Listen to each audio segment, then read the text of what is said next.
Muy buenas a todos. Hoy en este nuevo vídeo de la serie de mejoras que encontramos en C++11 vamos a hablar de los nuevos enumerados que han introducido en C++, que son una mejora de los enumerados tradicionales, y vamos a ver en qué caso podemos utilizarlos, qué ventajas ofrecen y demás.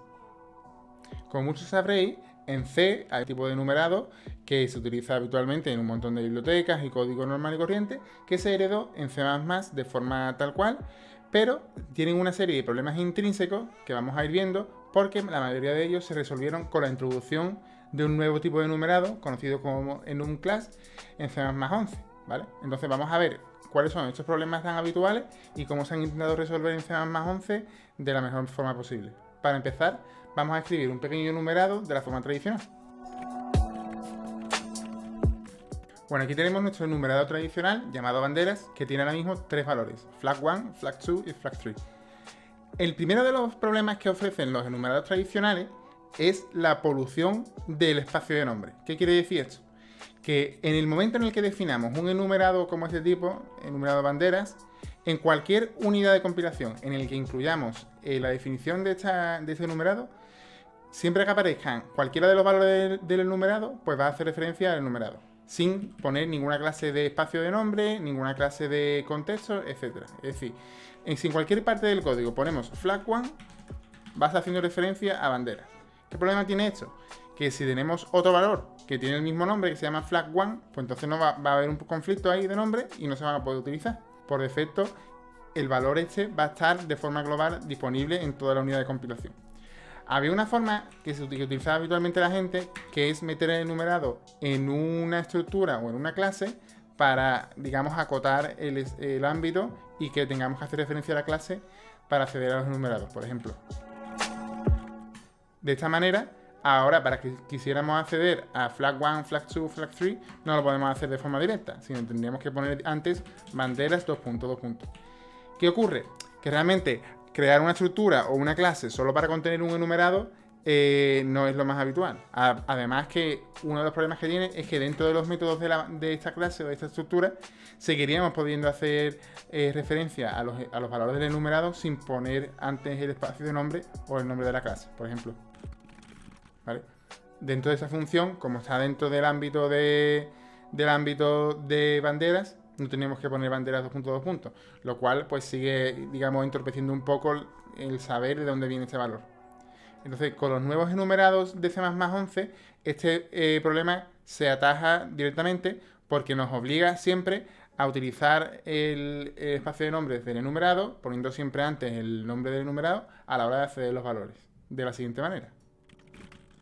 De esta forma, con enumClass y el nombre del enumerado, estamos creando un enumerado de los nuevos de C++11, y para acceder, pues tenemos que utilizar bandera 2.2, independientemente de si el enumerado se define dentro de una clase, fuera de una clase, etc. Siempre vamos a tener que hacer acceso con banderas 2.2. De esta forma, pues siempre tenemos claro que este flag1 hace referencia a un valor dentro del enumerado.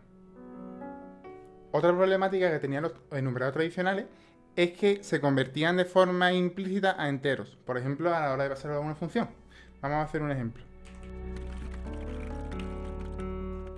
Como podéis ver, aquí hemos creado una función que se llama myFun, que recibe un entero, y este entero lo imprimimos.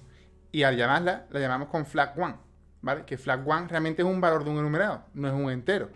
Entonces, claro, ¿qué ocurre? Que aquí podríamos darse el caso de que quisiéramos acceder o llamar a la función con algún valor y estuviéramos pasándole un enumerado sin querer, o realmente el enumerado que se le pasa no es el que queremos, o etc. Realmente no queda claro que haya aquí una conversión de un tipo que es un enumerado o un entero. Entonces, esto con los enumerados nuevos de C++ no se puede hacer. Vamos a ver por qué.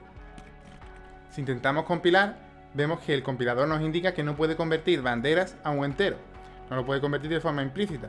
Pero si realmente queremos hacer esa conversión, pues podemos hacer un cast de forma explícita para que sea evidente que queremos hacer esa conversión. Utilizando static cast o un cast tradicional, podemos convertir el valor del enumerado flag1 a un entero, y ya en ese caso la función myFun sí aceptará el valor. Pero aquí así queda mucho más evidente, mucho más explícito y mucho más limpio que digamos, el interés que tenemos en pasarle un enumerado convertido a entero. en lugar de tener que usar la conversión implícita que hace el compilador sin que nosotros seamos realmente partícipes de ello. Otro de los problemas que teníamos con los enumerados tradicionales es que realmente no sabíamos qué tipo de datos subyacente estaba por debajo del enumerado. Es decir, qué tipo de datos se estaba usando realmente para representar el enumerado. Si intentamos ver cuál es el tamaño de banderas ahora mismo, pues nos saldrá el siguiente resultado. Nos indica que banderas ahora mismo ocupa 4 bytes. O sea que realmente se está usando un entero para representar los valores. Pero ¿y si quisiéramos, por ejemplo, meter un nuevo valor? ¿Qué es lo que ocurriría? En el momento en el que empezamos a añadir valores, llegará un momento en el que el valor que se intenta representar aquí no se va a poder representar con un entero. Entonces el compilador se va a dar cuenta y va a intentar, digamos, promocionar el tipo que estamos utilizando abajo de un entero al siguiente elemento, ¿vale? Y eso también se ve reflejado en el tamaño de bandera, que pasa de 4 a 8. Pero realmente nosotros, si no somos muy avispados, no nos vamos a dar cuenta de eso. Y si en alguna parte del código estamos teniendo en cuenta que el banderas está ocupando siempre 4 bytes y en este momento pasa a ocupar 8 bytes, pues puede que tengamos algún problema a la hora de guardar datos en memoria o alguna estructura que dependa del número de bytes concreto, etc. ¿Vale? Este problema no ocurre con los enumerados nuevos, ya que desde un primer momento sabemos que si no indicamos nada, el valor que se va a utilizar abajo, el tipo de datos, es un entero de 4 bytes. Y si queremos que ese tipo de datos sea un tipo de datos distinto, lo tendremos que indicar de forma explícita. O si no, el compilador nos va a dar un error. Vamos a hacer un ejemplo. En el momento en el que utilizamos enum class en lugar de enum, nos va a indicar que estos dos valores evalúan a unos números que no se pueden representar con un entero, que hay que utilizar otro tipo de datos distintos. Entonces, ya aquí directamente no nos va a dejar ni compilar. El compilador nos va a indicar este error. ¿Qué podemos hacer ahora? Pues podemos utilizar la nueva sintaxis del enumerado para indicar un tipo de datos que sí sea capaz de aguantar o de almacenar estos valores. Por ejemplo, un long long. Hemos indicado que el tipo de datos subyacente es un long long, es decir, se utilizará un long long para representar los valores del enumerado. Y ahora pues tenemos la certeza de que siempre va a valer lo mismo. Y si alguna vez metemos algún valor nuevo que se salga de lo que es capaz de contener un long long, pues el compilador nos va a avisar. Y estas han sido las principales ventajas y novedades sobre enum class, es decir, los enumerados fuertemente tipados que se introdujeron en C++ 11.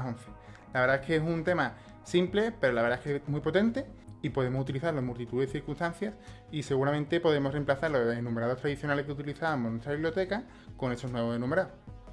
El vídeo de hoy ha sido bastante sencillito, pero preparado porque para las siguientes semanas vienen cosas más fuertes. Vamos a hablar de revalues, revalues, semántica de movimiento y algunas cosas más. Así que si no queréis perder ninguno de ellos, dadle al like, suscribiros al canal y estar muy atentos. Nos vemos en el siguiente vídeo.